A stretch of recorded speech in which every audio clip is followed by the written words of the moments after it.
hapa Haiti tumeangalia hivi tukasema hiyo vita ya Haiti kutuma jeshi ni kujikosea sana. Tukakusanya AP hapa kidogo kidogo ndio wamefunga hiyo vita ya nini. Sasa wewe unataka kutuambia kama tunatuma AP inasimamisha vita nchi mzima ya Haiti? Sisi tukiambia jeshi yetu shika ile Rand Rock yenye mnasema hapo tunachukua Lake Victoria tunachukua na tunagawa ka inchi kadogo hapo ka Uganda tunabakisha kwa nyumba ya Museveni peke yake ikiwa kama jera.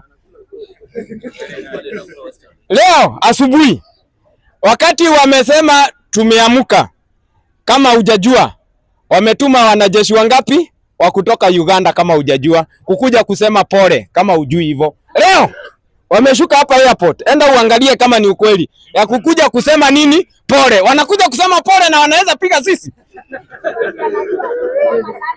Si wewe ukiona mimi niko na maso zinaweza nyorosha wewe mapema unasema nini pole, ilikuwa moshene. So hiyo maneno ya Museveni ni moshene. Museveni yeye agoje siku zake uzee afanye nini? Kama anashindwa kupiga mtu anaitwa Bobi Wine, anashindwa kupiga Bobi Wine hapa.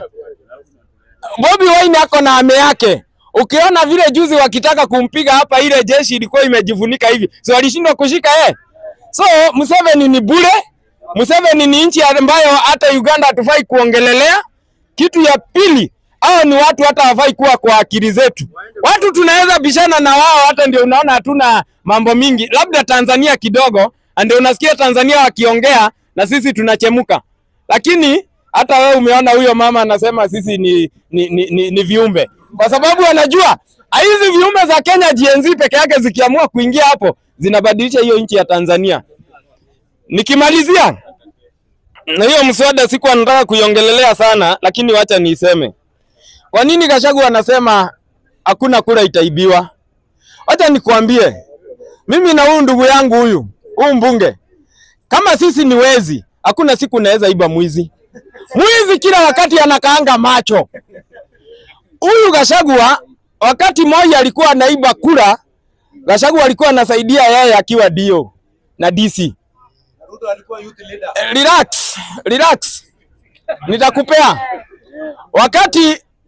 Wakati Uhuru mumesema kura Uhuru ameiba kura, mtu ambaye alikuwa PA ya Uhuru alikuwa Rigathi Gachagua. Kama sasa hivi mnasema kura ya Raila ilibiwa 2022, mtu ambaye alikuwa deputy ya Ruto ni Gachagua. Kwa hivyo Gachagua is equally a thief like Ruto. So how can you be able to thief a thief? So thief anafunga mashimo zote, ama akiiba na sisi tunaiba. But I will not encourage na watu wa tutam. Kama tuko poa na nchi yetu iko na demokrasi, kwa nini mnaongelelea sana kurudi kwa Ruto na njia ya wizi wa kura? Kwa nini tusiende one man vote, one man vote, one man vote, one man vote? Why are you encouraging ati Ruto lazima ataingia na ile kuingia anaweza ingia nayo peke yake ni kuiba kura?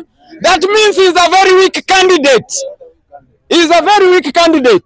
So kama kawaida, najua watu wa tuta mnawapenda na najua mtanipatia kura. Hiyo najua niko sure. Lakini ile kitu najua niko sure, Ruto anaenda home nyumbani mapema akiwa amepelekwa na Kalonzo Musyoka, huyo ndiye rais wetu kwa saa hii.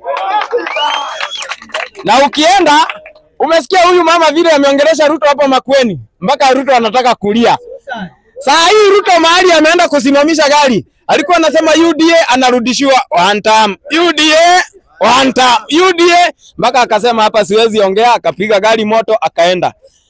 Wewe uliona mama mzima, haki yako na miaka yake. Kabisa alisema sijui Ruto. Akaambiwa kabisa sijui Ruto.